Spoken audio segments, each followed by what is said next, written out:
Oh, yeah, baby. We are back and we have a very, very special guest, newly best-selling author Teena Hostovich in the house, author of the book Welcome to the Jungle. And I'm pumped about this. All right, Tina. Like, we've had so much fun creating your book, but Uh, before we dig into like the whole process, can you give me a little background to who you are and ultimately like why you chose to write a book? Absolutely. And I just want to start with Jake. Thank you. You you changed my life. Reading your book inspired me to do what I wanted to do my entire life, which is be an author and storyteller and writer. And without reading your book and connecting with you, I'm not sure that would have happened. So I owe you a debt I can never repay. Thank you. I wanted, so I am the vice chair of a global organization, multi-billion dollar global organization. And as a woman in a male dominated industry, which finance, insurance, venture capital tend to be, uh, I felt I went through a lot of extraordinary things. Part of it is a moment in time. But also, we're at a place in our society where we have a multi-generational workforce. We have four generations in the workforce right now.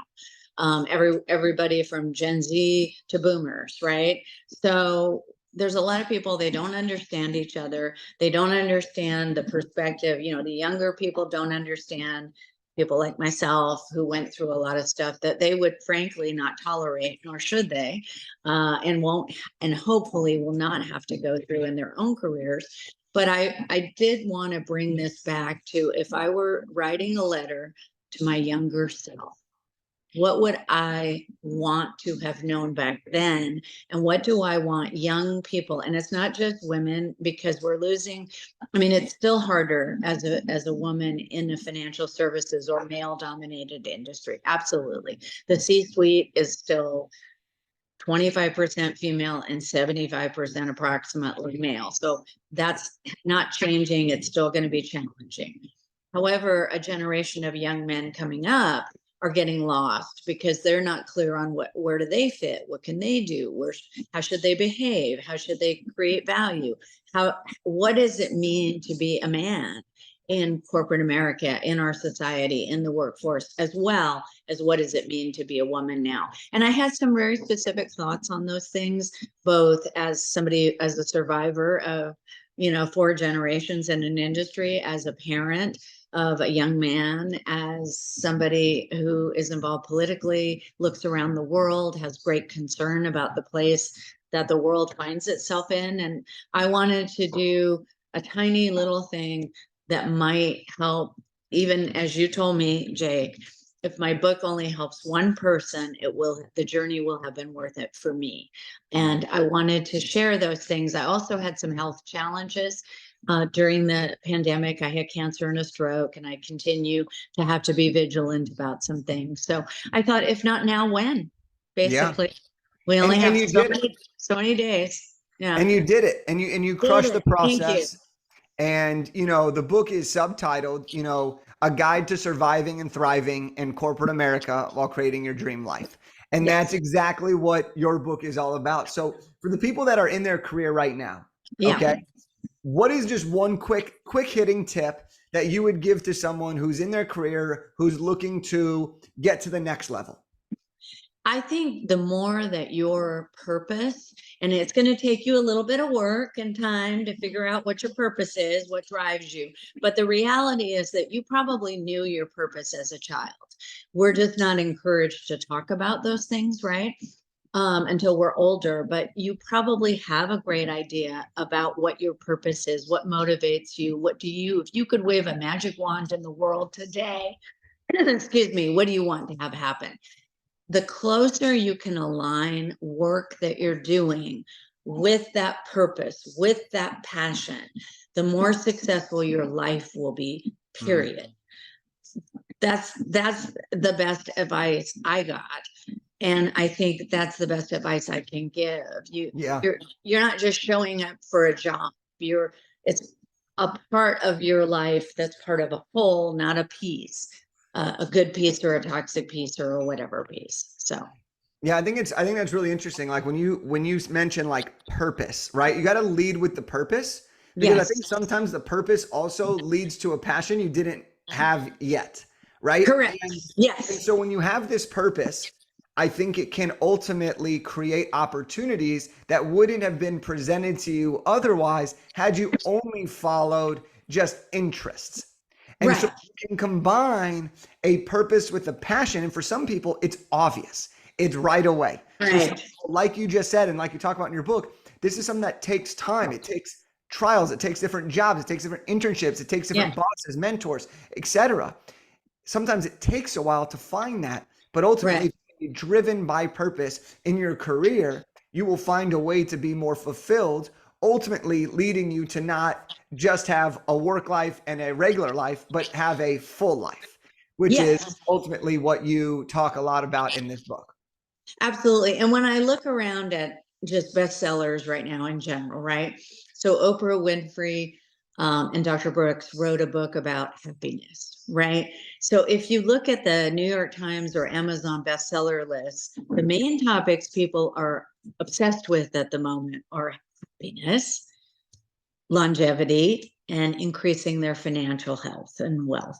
So those are the three things. And so on some level, those are three pillars in our life, right? That Yep. we need to have a source of money to pay our rent and buy food, right? Nothing else matters if you can't feed yourself. Yep. And you need to have, so you need to have all those three things working together and connecting, and that will hopefully lead you to be happier in your life, because Yes. it's not a dress rehearsal. We don't know, we don't get to necessarily do this all over again. And so let's not assume that there are only, there are infinite summers to be had in Venice. Yeah. Yeah. Yeah. So I want to go back to the book process, right? Mhm. Right. You knew that you were interested in writing a book. How did you first come across my book or first come across Big Idea to Bestseller, and what made you want to work with us? I knew that, so in 2022, I was still dealing with a lot of the illness and the pandemic fallout issues, right? So toward the end of the year, I started getting more serious about the book writing process, and I looked at a bunch of different people who were suggesting help on writing books and how to do it and process and research people. I found your book. It it spoke to me. I can't really explain why, but you and I have become friends, I think, and Yep. it that kind of explains we speak the same language in a lot of ways. So your book spoke to me. Then I noticed that you were part of the Trojan family. I did ask around a little bit on campus if people knew you or knew anything about you. I heard some great things. And I reached out to you and I said, do you think we could work together? And you were incredibly gracious and very supportive from minute one. And you said, yes, if you would like to do this, we have a process. We've been through this a few times now. That this was your fifth book that I read, or My your fourth fourth one. or your fourth book. So I reached out to you essentially right after New Year's Day. I made the decision on New Year's Day, 2023, that 2023 was going to be the year I was going to write a book, come what may. And then I decided to reach out to you, and based on our interaction, I would decide to work with you or not. And obviously, we had a great interaction, and I felt very comfortable, as I said, from minute one. And it's been a great process. You have introduced me and connected me throughout the process. You've been by my side, but they're my words. And it's so funny. Some people say, the people who know me really well are like, you write like you talk. I knew you wrote those words, and I'm not criticizing people who ask other people to tell their story, because I believe in that too. And I have some people I want to introduce you to who need to tell their story and have someone help them. But I wanted to tell my own story, but I needed help. I was overwhelmed. It's very emotional. The decision to write a book is really emotional. It's like walking through the city, you know, unclothed or something. You're letting yourself be very vulnerable, even if it's not, you know, I think in fiction, you can be less vulnerable, right? Because these are made up people, made up situations. Maybe they're based on your life, but maybe not. But in nonfiction, this is you, and it's all about you. And there's going to be hate. There's going to be haters, and there's going to be negativity, and that's scary. Because, and this is one of the things in the book I'm reading now, they talk about people have such a fear of what other people Yeah. think, but it stops them from living their best life. And the people that you're caring what they think, they don't care about you at all. They don't care about you at all. Right. So, you know. Yeah, it's interesting that you kind of finish with that right there. It's so true. We're so worried about what other people think about us, but the truth is Yeah. no one's actually thinking about us, right? Correct. We Yeah. spend all this time thinking that, oh my gosh, what are they thinking about me? But in reality, nobody's spending their time thinking about you because they're thinking about what are you thinking about them, right? And Yeah, so or they just don't care enough about you. You know, right. they want to exercise in, what's the term, Schadenfreude, right? So they want, if you're going through something bad, you know, they Yeah. might find that makes them happy, right? Mm-hmm. Or, but if you're being too successful, you might get hate unleashed because of that. It doesn't matter. Those aren't the people who are going to take care. If you got cancer tomorrow, those are not going to be the people by your bedside. Those Yeah. are not going to be the people who tell you it's okay. You know, we need to focus on being true to ourselves, telling our authentic story, and being supportive of people who support us and care about us, Yeah. not Yeah. people who want something or who want to judge us. You know, I've been judged my entire life, and I'm kind of over it, actually. I don't, Sure. getting close to the I don't care part. Getting Yeah. close enough, but getting there. Yeah, and just like your career, you know, the book was a process, as you mentioned. How Yes. would you describe the level of support and guidance that you received? Because I know you mentioned you were feeling overwhelmed, it was an emotional process Right, for you. So right. like, how would you describe Phenomenal. the support that you received throughout the process from start to finish? Yes, of course, phenomenal. I mean, first of all, my first interaction with you, and thank you. And then you introduced me to Corey Hott, who helped me construct the outline. And as you say in your book, if you don't do the outline, you're just writing down stuff on paper. I mean, Yeah. the outline is the book. I mean, that really is what makes it happen. You know, you have this, and it's exactly what you said. In my case, big idea to bestseller. So I had this big idea, but I had no idea what to do with it. So Corey had some suggestions, and we put together a draft. I had dinner with my husband that night, and I said, "This is the draft." And he said, "You know, I think talk to Jake, talk to Corey or whatever." But he said, "I think you have two books and you're trying to shove them into one."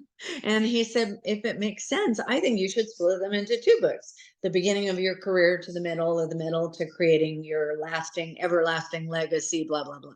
Right. So I said, "You know what? That makes total sense to me." So I ran it by Corey, and on our next session, which was the next day, and he said, "I love it. I love it." So we started working on that basis, and then we started, once we identified more clearly what we wanted to tell and say and do, then we worked on the outline. I felt like I was in therapy with him as I was doing the outline, because he elicited such great information and was Yeah. so supportive and so understood what I was going through. Because I was like, "I'm afraid. What if it sucks? What if, you know?" And he's like, "Okay, let's calm down. Let's do this." So that was phenomenal. So then we got the outline done. And then you connected me with MT, and oh my God. Is there another force on earth like MG besides you, Jake?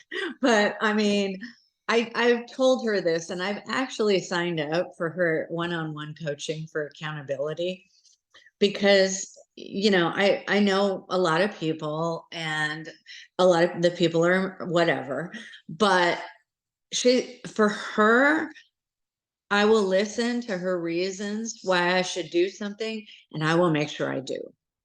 I Yeah. mean, she's able to hold me accountable in a way that pretty much no one else is. And it's based on respect and trust. It's not in a negative way, but it's based on respect and trust. And I think, it takes time to create that, but working on a book together is a pretty good way to create respect and trust. Yeah.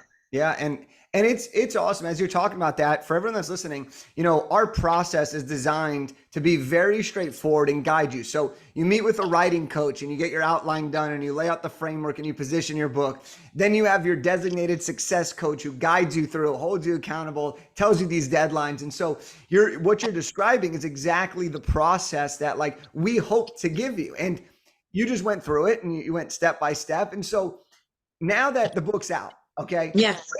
what have been some of like the wins that you've had? What are some of the emotions you've felt? Like, has there been anything that's like, holy shit, this is incredible?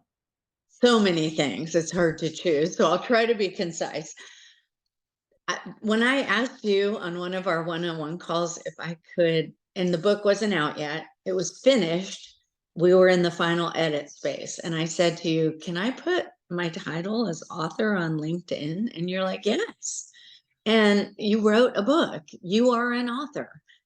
And MT told me yesterday, you're a best-selling author, and so that was a special moment for me, because that is the description I wanted to put on my career for my entire career. And I've Yeah. never been able to do it until now. So Mm. number one, being able to say, I'm an author, I'm a best-selling author, and I'm going to do it again. And I'm working on the audiobook, by the way, with Robert, which is a lot of fun. Yep. So the editing, so then MT put me in touch with Carly Cat Team. editing Yep. and her team, and they're incredible. And that was a great process. And what I appreciate about that process, because it was a different generation, right? Reading my story, they were able to bring to my attention phrases or references that may seem like second nature to me, but which are not, for younger people. They didn't grow up like a stupid example. And John Stamos uses the same example in his autobiography. I don't know if you've read it, but it's e-tickets at Disneyland, which I don't even know if you know what that is, Jake. But back in the day, you would pay like nothing to go to Disneyland, like $5 or something. And then if you wanted to go on rides, you paid for the ride. And the e-ticket rides were the coolest rides, and they were the most expensive. So it's been used as a metaphor in my generation to represent certain levels of risk or success. So, but it means nothing to anybody who's Gen X or Gen Z, I mean, or millennial. I mean, it just means nothing. And it was very helpful for me to like have my audience say to me, because that's my target, part of my target demographic. And they said to me, I don't know what this means. And my first reaction as a boomer, sorry, in advance, my son has informed me that we are single-handedly responsible, boomers, for the destruction of the planet. I'm sorry. However, it was great to have your target audience say, I don't understand what you mean. If you could clarify that, then I would learn something. And that, for me, it showed me that we've got these 4 generations in the workplace, and they all speak a different language, and they all have different cultural touch points. And they may be some of them may be shared, but many of them are not. Many of them are, 40 years before they were born. And so it's different. And I've had to remind myself, and that was an incredibly valuable, it was a gift, truly. Yeah. Yeah. Amazing. And something else that I thought personally was pretty awesome is you started to really tap into your network during the book process. Yes. Right. And MT made me. yeah, and this is something that we encourage a lot of our clients to do is like, while you're building the book, talk about your book, right? Start to get people hyped up. And so for you, that led to some pretty cool things, So I'd love for you to kind of share as you tapped into your network. Some of the things that come to my mind is getting some speaking engagements before, some bulk orders of books, Yeah. some pretty high level people in the United States endorsing your book. Can you Yeah. talk us through about some of the things? Who's on your back cover? Who did you have? Who are you Of sharing the book course. with in Yeah. advance?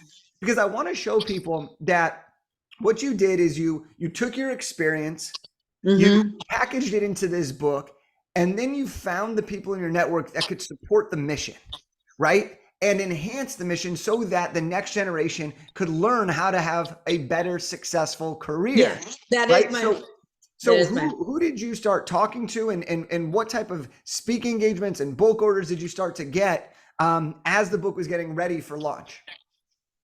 happy to talk about that. But I want to start with acknowledging you, because on our conversation where we talked about those strategies, I asked you, I thought I could probably, I wasn't sure, Secretary Hillary Clinton's, you know, endorsement or supportive statement, or however you want to express that. And I was nervous that maybe that wasn't the right person, right market. And I asked you what you thought, and you gave me really positive feedback about a lot of different ideas and about some of the other people as well. We talked through to confirm that they were, people that other people would value their opinion and respect and look to, especially in this particular space. So I asked Secretary Clinton if she'd be willing to do this, and she said, "Why wouldn't I?" Yeah. I, you could have knocked me over completely. But she said, of course, it has to be run through protocol, blah, blah, blah, of course. Same thing from Governor Gavin Newsom. Why wouldn't I? Of course, I'd be delighted to, but I have to, just have to run through, it has to have their high profile people, their people have to Yep. put together and they have to sign off on it. And then the dean of USC Business School, which is undergraduate now, that, as you know, as an alum, the #1 business school in the United States for undergraduate programs. And I've taught there. I'm talking to them actually now about potentially teaching a class involving the book. So that's a follow up from you. And you and I are doing some stuff as well there. So you encouraged me. And then MT kept saying, you've got this. Why wouldn't you ask for this? Why wouldn't anybody say yes? So I was feeling like, who am I to ask for this? This is too much. I'm already stressed out because this book is so deeply personal, et cetera, et cetera. But after my conversation with you and with MT, I had the courage to reach out and do Yep. that.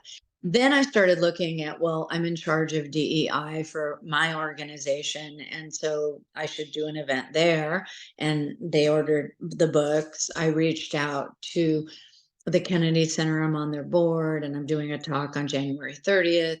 Our local bookstore is very supportive of and huge in supporting local authors. On the front page of this week's Outlook, I'll send you a copy out with the Yeah. book, Outlook newspaper, and it's got like 14 pictures of this book signing. I sold 50 books in an hour in my Amazing. neighborhood bookstore, and it was incredible. They said they've not had a night like that in so many years, since way before the pandemic. So that made me feel good because I'm supporting my community, I'm supporting a small business, and I'm seeing all my friends who are buying my book. So that was Yep. awesome.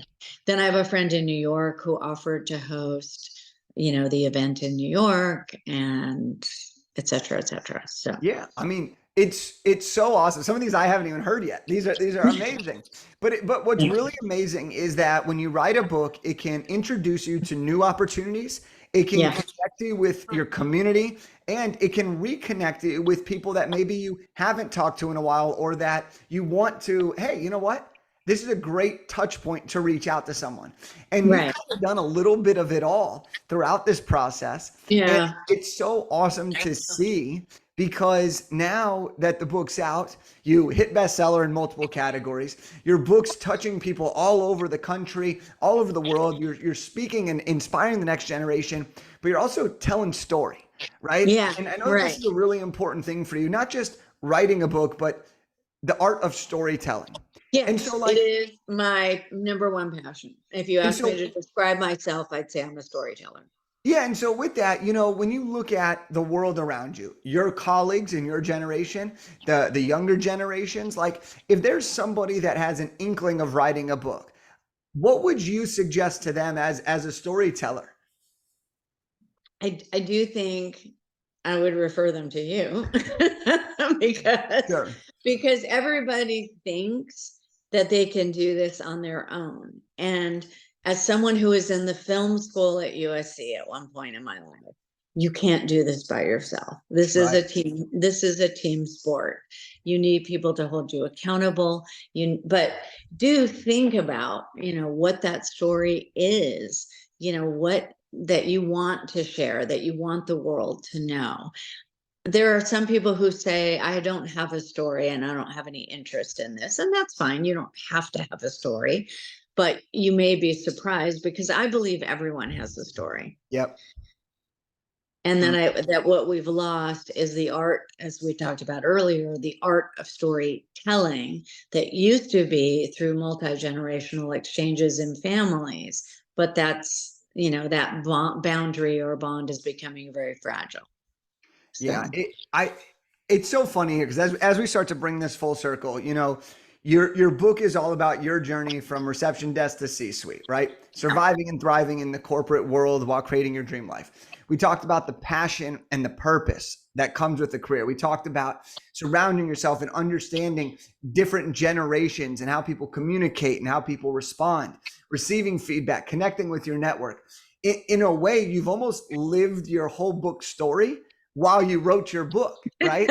And yeah, it's kind of cool that it kind of comes all full circle, because you took your experiences and you yeah. boiled them down into the book. You told your own story and your own truth. And now you're kind of creating this cyclical wave for the next generation to rise up, right? For the people to get to I the next hope. Thank level. you. Thank you. That is so beautifully stated. And Yeah. I hadn't thought of it that way. So thank you. That, Yeah, of that, course. that means so much to me. Thank you. Yeah, and so as we start to wrap up here, like how can people get your book? How can people connect with you if they want to stay in touch with you? People can go on Amazon and order Welcome to the Jungle by Teena Hostovich, either the 99-cent e-version or the paperback if you would like it. I also have a landing. So in the book, if you scan this QR code, it takes you to my landing page. And if you leave your information, I have some things to send you. I have a rock the interview checklist. I have, a purpose evaluation. So I have some tools to help you on your journey. I hope will help you on your journey. And so if you go to scan the QR code, it'll take you to that landing page, or you can email me directly at Teena, Teena, all lowercase, Hostovich, Hostov, as in Victor, ICH @gmail.com.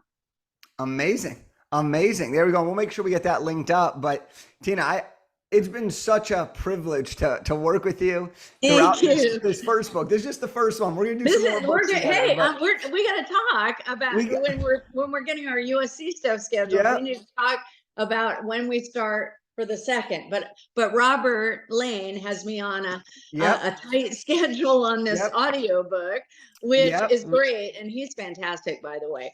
yeah, It's been a technology learning challenge for me. So yep. my son has promised to help me tonight with it. I love it. I love it. But I appreciate you trusting the process. I appreciate you sharing your story and being vulnerable. This book is incredible. This book's going to inspire so many people. I'm excited for us to keep working together. Me too. Yeah. And so I'll just say this. Thank you for coming on to today and being on the podcast. And thank you, Jake Telfer, for changing my life. You're Thank welcome. you. You're welcome. And so everybody who just listened to this, make sure to go grab a copy of Teena's book, Welcome to the Jungle. All right, you're going to enjoy it. Teena's got a ton of stories in there, a ton of information that will help you navigate the corporate world so that you can achieve your dream life. And if you really want to take it up a notch, right? This is about elevating ourselves, this podcast, right? If you want to write a book, you know where to go. Reach out to us, bigideabestseller.com. But if you want to take your career to the next level, message Teena, all right? She was generous enough to offer her time. Message her and communicate with her, ask her questions, because you deserve the best. You deserve to tell your story, you deserve to create your story, and you deserve to live the life you always dreamed of. So with that said, I will see you all on the next one. Bye-bye. Bye-bye. Thank you.